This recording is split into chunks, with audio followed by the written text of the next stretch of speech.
பிறக்கிற குழந்தை ஆணா பெண்ணா அப்படின்னு எப்படி கண்டுபிடிக்கிறது அப்படின்னு சொல்லி பார்த்தா ஜாதக ரீதியாக எப்படி பார்க்க முடியும் அப்படின்னா அதற்கான ஒரு பதிவு தான் இது. இப்போ பொதுவாகவே ஒரு குழந்தை பிறக்கணும், எனக்கு குழந்தை பிறக்குமாமா அப்படின்னு சொல்லி ஒருத்தர் வந்து நம்ம திருமணம் ஆகி 5 வருடம் ஆகுது, 4 வருடம் ஆகுது, எனக்கு குழந்தை பிறக்குமா அப்படின்னு சொல்லி ஒருத்தர் வந்து நம்மள கேக்குறாங்க அப்படின்னு சொன்னா நம்ம பொதுவா நம்ம எதை பார்க்கணும் அப்படின்னு சொன்னா ஒரு ஜாதகருடைய முதல்ல 5ஆம் பாவத்தை பார்க்கணும். ஏன்னா 5ஆம் பாவம் தான் குழந்தையை கொடுக்கிற ஒரு பாவம். அத பார்க்கணும். அதுக்கப்புறம் கிரகத்துல எதை பார்க்கணும்? குருவ பார்க்கணும்.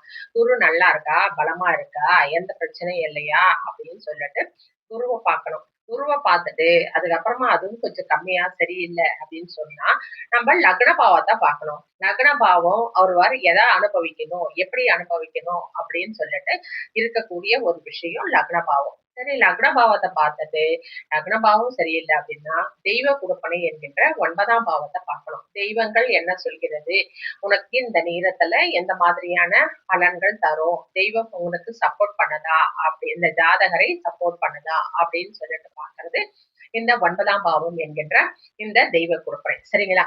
இப்ப இந்த தெய்வ குடுப்பனையும் பார்த்துட்டு அப்ப நடக்கிற தசா புத்திகள் என்ன தசா புத்திகள் போதோ அதற்கு ஏற்ற மாதிரிதான் அந்த ஜாதகருக்கு எந்த மாதிரியான குழந்தைகள் பிறக்கும், எப்படி பிறக்கும் அப்படின்னு நம்மளால சொல்ல முடியும். இது ஒற்றைப்படை பாவங்கள் 5லும் தொடர்பு கொள்ளும் பொழுது ஈஸியா நல்ல நார்மல் டெலிவரியா உடனடியாக வேகமா பிறக்கும் அப்படின்னு சொல்லலாம். விரைந்து செல்கின்ற கிரகங்கள்லாம் வந்து சப்ளாடா வரும் பொழுது இன்னும் சீக்கிரமா குழந்தை பிறக்கும் அப்படின்னு சொல்லலாம். இல்ல இதுவே வந்து கொஞ்சம் ரெட்டைப்படை பாவங்களா இருந்ததுன்னா கொஞ்சம் லேட்டா பிறக்கும். அதே நேரத்துல கொஞ்சம் செலவு செய்து பிறக்கும் அப்படின்னு நம்ம சொல்லலாம். அதுவே 8, 12 வச்சிருந்தா பிறக்கிறது ரொம்ப கஷ்டம். பிறந்தாலும் கொஞ்சம் பிரச்சனைகள் இருக்கும். ரொம்ப லேட் ஆகும்.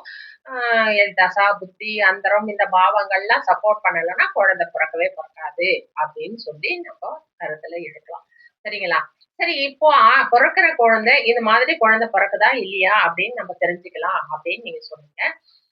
இப்ப பொறக்கிற குழந்தை ஆணா பெண்ணா அப்படின்னு நம்ம தெரிஞ்சுக்கணும் அப்படின்னு சொன்னா அதை எப்படி நம்ம இந்த ஜாதகத்துல பார்க்கலாம் அப்படின்னு சொன்னா கண்டிப்பா பார்க்கலாம். இப்போ